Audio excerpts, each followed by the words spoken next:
संसद में 1 अप्रैल को वक्फ संशोधन विधेयक पास हो गया। कांग्रेस और सपा समेत कई विपक्षी दलों ने इस विधेयक का विरोध भी किया। वहीं सरकार का कहना है कि इस विधेयक के जरिए वक्फ बोर्ड को मिली असीमित शक्तियों पर अंकुश लगाकर बेहतर और पारदर्शी तरीके से प्रबंधन किया जाएगा।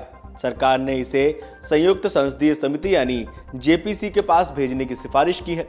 आइए जानते हैं कि वक्फ बोर्ड क्या होता है। सरकार ने जो वक्फ संशोधन विधेयक पेश किया है वो क्या है, वक्फ बोर्ड के पास कितनी जमीन है, विपक्ष क्यों इसका विरोध कर रहा है, विधेयक पर सरकार का क्या कहना है।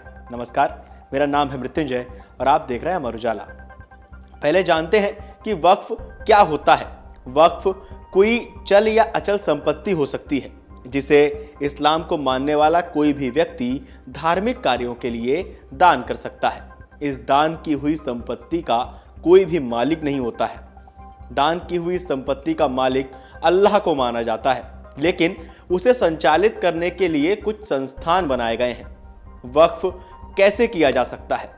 वक्फ करने के अलग अलग तरीके हो सकते हैं। जैसे अगर किसी व्यक्ति के पास एक से अधिक मकान है और वो उनमें से एक को वक्फ करना चाहता है, तो वो अपनी वसीयत में एक मकान को वक्फ के लिए दान करने के बारे में लिख सकता है। ऐसे में उस मकान को संबंधित व्यक्ति की मौत के बाद उसका परिवार इस्तेमाल नहीं कर सकेगा। उसे वक्फ की संपत्ति का संचालन करने वाली संस्था आगे सामाजिक कार्य में इस्तेमाल करेगी। इसी तरह शेयर से लेकर घर, मकान, किताब से लेकर कैश तक वक्फ किया जा सकता है। कोई भी मुस्लिम व्यक्ति जो 18 साल से अधिक उम्र का है वो अपने नाम की किसी भी संपत्ति को वक्फ कर सकता है। वक्फ की गई संपत्ति पर उसका परिवार या कोई दूसरा शख्स दावा नहीं कर सकता है। वक्फ की संपत्ति का संचालन करने वाले को क्या कहते हैं?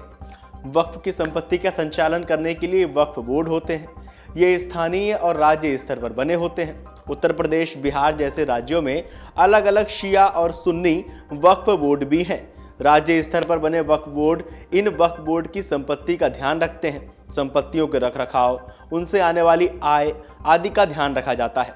केंद्रीय स्तर पर सेंट्रल वक्फ काउंसिल राज्यों के वक्फ बोर्ड को दिशा निर्देश करने का काम करती है। देश भर में बने कब्रिस्तान वक्फ भूमि का हिस्सा होते हैं। देश के सभी कब्रिस्तान का रखरखाव वक्फ ही करते हैं। देश भर में करीब 30 स्थापित संगठन हैं जो उस राज्य या केंद्र शासित प्रदेश में वक्फ संपत्तियों का प्रबंधन करते हैं। इन्हीं संगठनों को वक्फ बोर्ड के नाम से जाना जाता है। भारत में 30 वक्फ बोर्ड हैं, जिनमें से अधिकांश के मुख्यालय राज्यों की राजधानियों में हैं।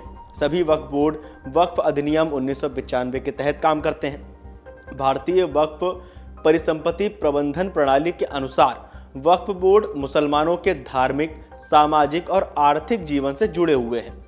वे न केवल मस्जिदों, दरगाहों, कब्रिस्तानों आदि की मदद कर रहे हैं, बल्कि उनमें से कई स्कूल, कॉलेज, अस्पताल, डिस्पेंसरी और मुसाफिर खानों की भी सहायता करते हैं, जो सामाजिक कल्याण के लिए बने हैं। वक्फ बोर्डों के पास कितनी संपत्ति है? ये वो सवाल है जिसका जवाब हर कोई जानना चाहता है। भारतीय वक्फ परिसंपत्ति प्रबंधन प्रणाली यानी वामसी के अनुसार देश में कुल 3,56,047 वक्फ संपदा हैं। इनमें अचल संपत्तियों की कुल संख्या 8,72,324 है और चल संपत्तियों की कुल संख्या 16,713 है।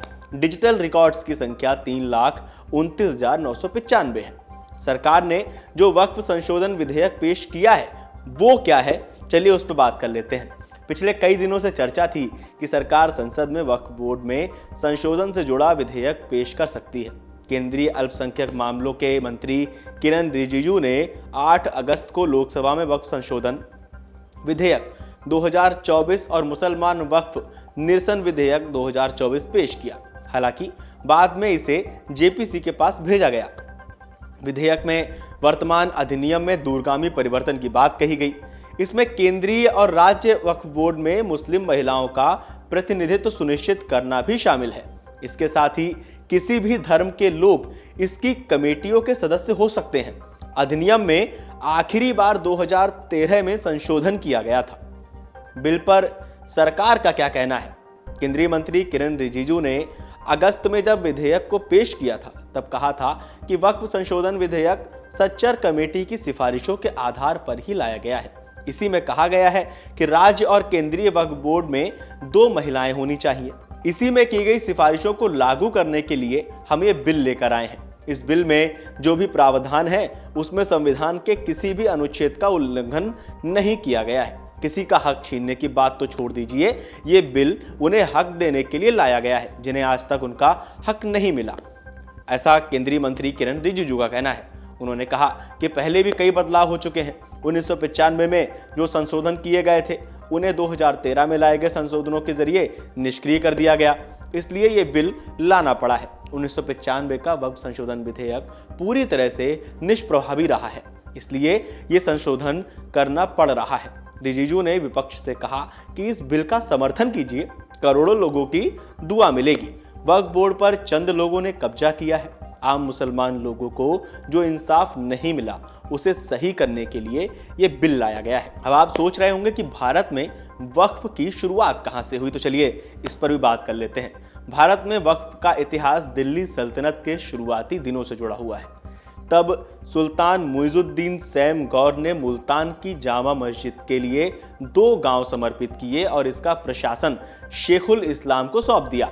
जैसे जैसे दिल्ली सल्तनत और बाद में इस्लामी राजवंश भारत में फले फूले, भारत में वक्फ संपत्तियों की संख्या बढ़ती गई। 19वीं सदी के आखिर में भारत में वक्फ को खत्म करने का मामला तब उठाया गया था जब ब्रिटिश राज के दिनों में वक्फ संपत्ति को लेकर एक विवाद लंदन की प्रिवी काउंसिल में पहुंचा था। इस मामले की सुनवाई करने वाले 4 ब्रिटिश जजों ने वक्फ को सबसे खराब और घातक व्यवस्था बताया और वक्फ को अमान्य घोषित कर दिया। हालांकि चारों जजों के फैसलों को भारत में स्वीकार नहीं किया गया। 1913 के मुसलमान वक्फ वैधीकरण अधिनियम ने भारत में वक्फ संस्था को बचा लिया। तब से वक्फ पर अंकुश लगाने का कोई प्रयास नहीं किया गया। क्या सभी इस्लामिक देशों में वक्फ संपत्तियां हैं? ये सवाल भी कई बार पूछा गया है, तो आपको बता दें, नहीं, सभी इस्लामिक देशों में वक्फ संपत्तियां नहीं हैं। तुर्की, लीबिया, मिस्र, Sudan, Lebanon, Syria, Jordan, Tunisia और इराक जैसे इस्लामिक देशों में वक्फ नहीं है। हालांकि भारत में न केवल वक्फ बोर्ड सबसे बड़े शहरी भूस्वामी हैं, बल्कि उनके पास कानूनी रूप से उनकी सुरक्षा करने वाला एक अधिनियम भी है।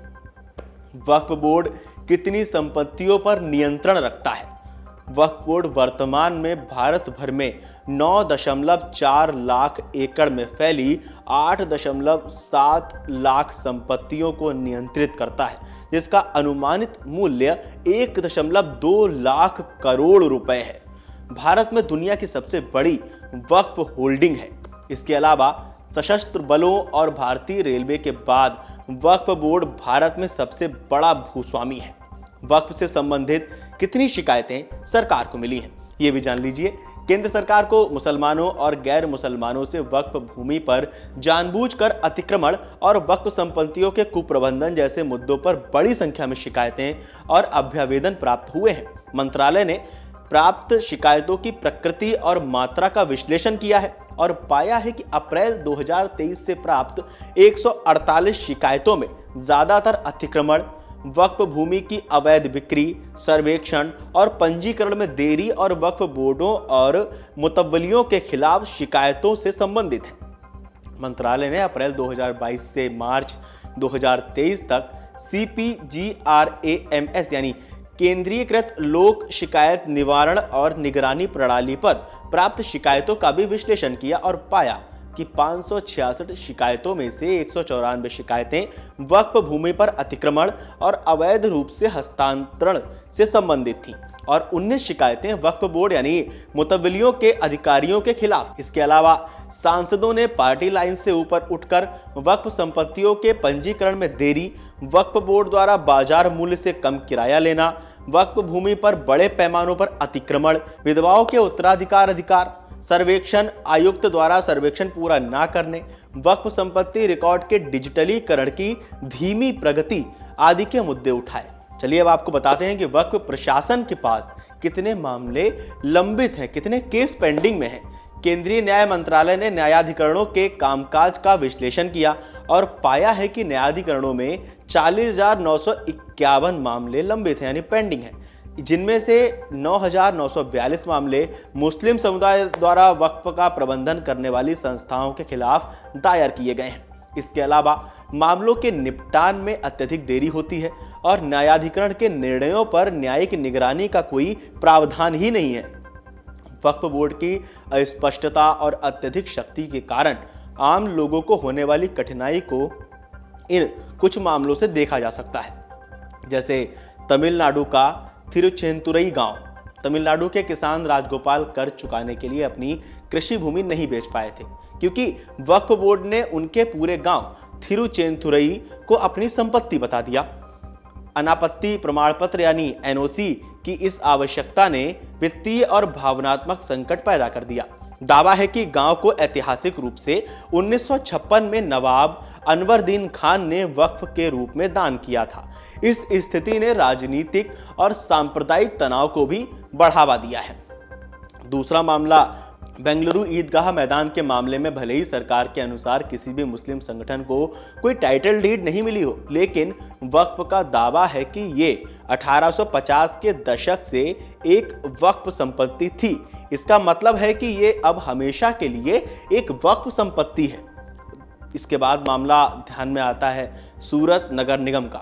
गुजरात वक्फ बोर्ड ने सूरत नगर निगम की इमारत पर दावा किया था कि जो अब वक्फ की संपत्ति है, क्योंकि दस्तावेज अपडेट नहीं किए गए थे। वक्फ के अनुसार मुगल काल के दौरान सूरत नगर निगम की इमारत एक सराय थी और हज यात्रा के दौरान इसका इस्तेमाल किया जाता था। ब्रिटिश शासन के दौरान यह संपत्ति ब्रिटिश साम्राज्य की थी। हालांकि 1947 में जब भारत को आज़ादी मिली तो संपत्तियां भारत सरकार को हस्तांतरित कर दी गईं। हालांकि चूंकि दस्तावेज अपडेट नहीं किए गए थे, इसलिए एसएमसी की इमारत वक्फ की संपत्ति बन गई। और जैसा कि वक्फ बोर्ड कहता है, एक बार वक्फ हमेशा वक्फ। इसके बाद जिक्र करते हैं भेट द्वारका में द्वीप का। एक रिपोर्ट के मुताबिक वक्फ ने गुजरात उच्च न्यायालय में एक आवेदन पत्र लिखकर देवभूमि द्वारिका में भेट द्वारिका में 2 द्वीपों के स्वामित्व पर दावा किया था। हाईकोर्ट के न्यायाधीश ने हैरानी जताते हुए इस आवेदन पर सुनवाई करने से इनकार कर दिया और बोर्ड से अपनी याचिका को संशोधित करने के लिए कहा। कोर्ट की टिप्पणी थी कि आखिर वक्फ कृष्ण नगरी में जमीन पर दावा कैसे कर सकता है। इसके बाद एक मामला ध्यान में आता है शिव शक्ति सोसाइटी का, जो कि सूरत में है। सूरत में शिव शक्ति सोसाइटी में एक प्लॉट मालिक ने अपने प्लॉट को गुजरात वक्फ बोर्ड में पंजीकृत कराकर उसे मुसलमानों के लिए पवित्र स्थान बना दिया और लोग वहां नमाज पढ़ने लगे। इसका मतलब ये हुआ कि किसी भी हाउसिंग सोसाइटी में एक अपार्टमेंट किसी भी दिन सोसाइटी के अन्य सदस्यों की सहमति के बिना मस्जिद में बदल सकता है, अगर उस अपार्टमेंट का मालिक उसे वक्फ के रूप में दान करने का फैसला करता है तो। इस स्थिति को लेकर विवाद खड़ा हुआ है। खैर, इन सभी विवादों पर, वक्फ बिल पर, संशोधन पर, विधेयक पर, पार्लियामेंट पर, नेताओं पर आपको क्या कहना है? आपके मन की बात क्या है? हमें कमेंट करके बताइए और देखते रहिए अमर उजाला। अगर आप ये वीडियो YouTube पर देख रहे हैं तो हमारे चैनल को सब्सक्राइब कर बेल आइकन दबाएं और Facebook पर देख रहे हैं तो हमारे पेज को लाइक करें। 8 मिलियन प्लस सब्सक्राइबर, आपके इस भरोसे के लिए बहुत धन्यवाद।